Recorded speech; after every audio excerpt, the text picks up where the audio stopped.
Hello, everyone. So today I'm going to talk about doing road trips in a Tesla. Uh, in my opinion, road trips in a Tesla are super fun and easy. I've done several road trips across North America,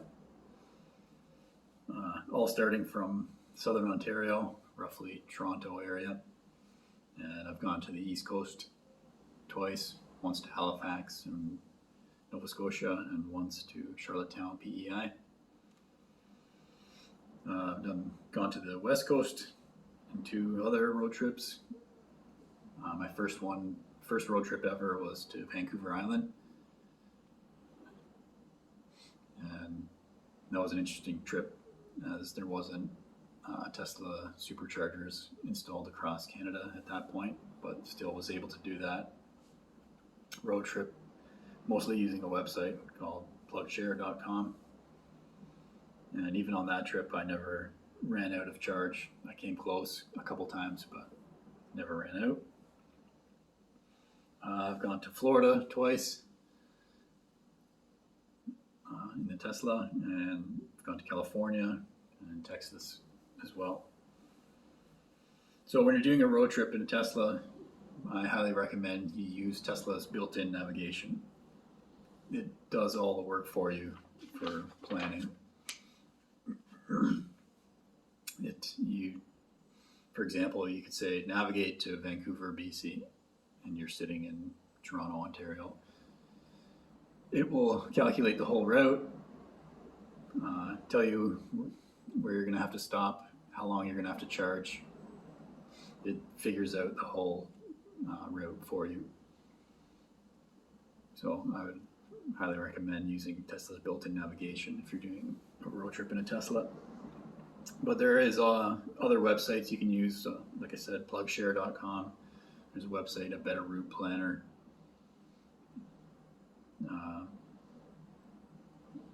Tesla.com has their supercharger map.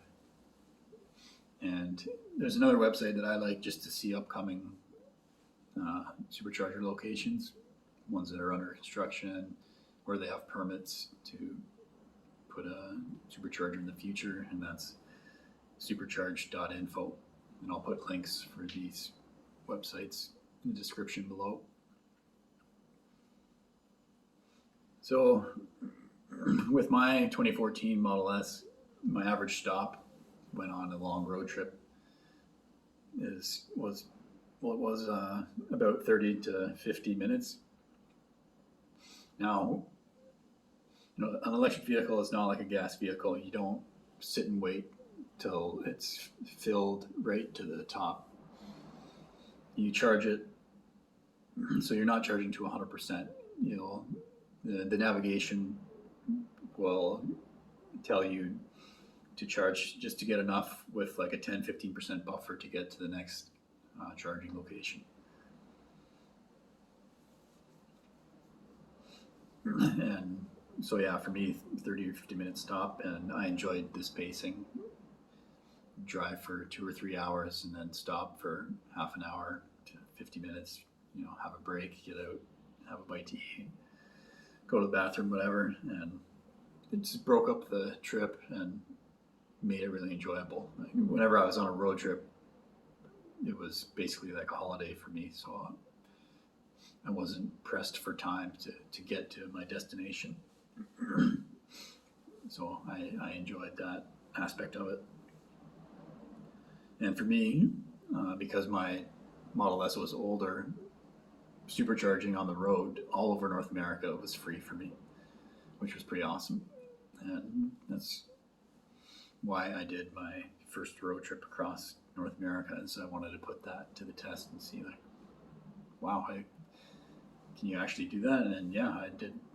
Even though I didn't have access to Tesla superchargers on that trip, I used a lot of Sun Country Chargers, another company that has electric vehicle charging stations installed across Canada, and they're free for anyone to use. Most of them. Some of them, if they're at a hotel, you might have to be a guest of the hotel to use it.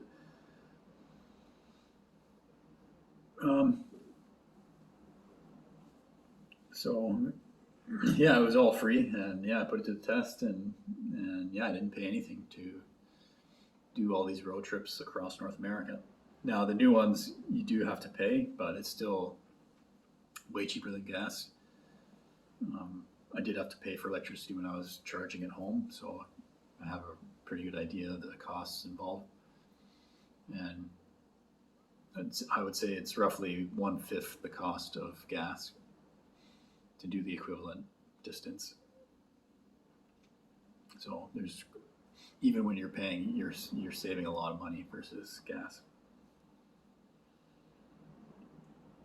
Now the new ones, so yeah, my stops were 30 to 50 minutes, but the new ones charge even faster. So in my 2014 Model S, the max charging was 150 kilowatts, but the new ones will charge up to 250 kilowatts.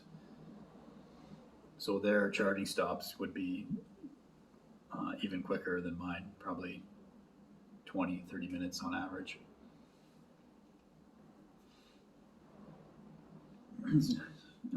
So yeah, the built-in navigation will guide you, as I mentioned.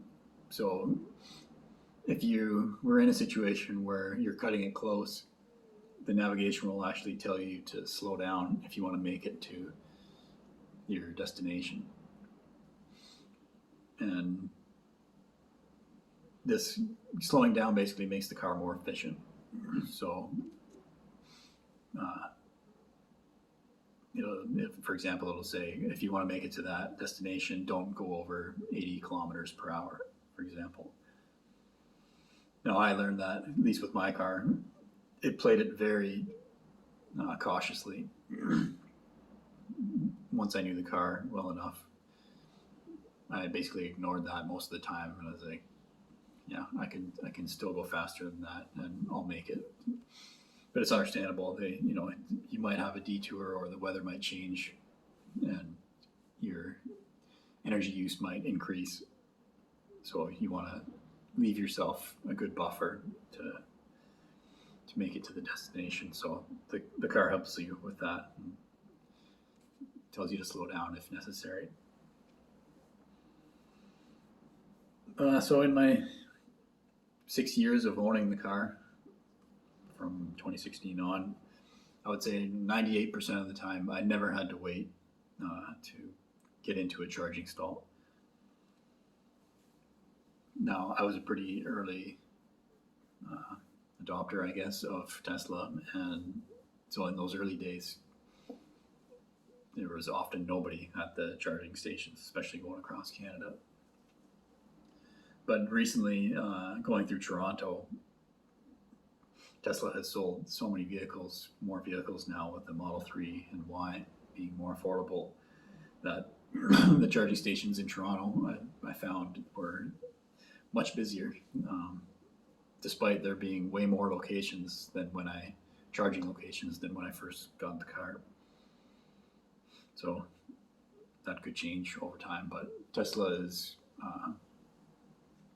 constantly installing more capacity for charging. They have the largest charging network in the world, and you can go to those websites to see all the locations. And every location, it's not like one or two stalls. It's usually 8 stalls, a lot of 20 stall locations. So they have, and there's some places in the world where it's like 50 stalls in one location. So I would say road tripping in a Tesla is really fun. I told everyone that my Model S was the ultimate road trip vehicle. I didn't have to pay for supercharging. As I mentioned, the Model S had tons of storage capacity. It was really a pleasure to drive. That pacing was nice. It's a very quiet car and smooth, so I really enjoyed doing the road trips. However, my 2014 Model S was pre-autopilot, so it'd be interesting to do a road trip in a new Tesla and have that feature to possibly make the road trip even more enjoyable.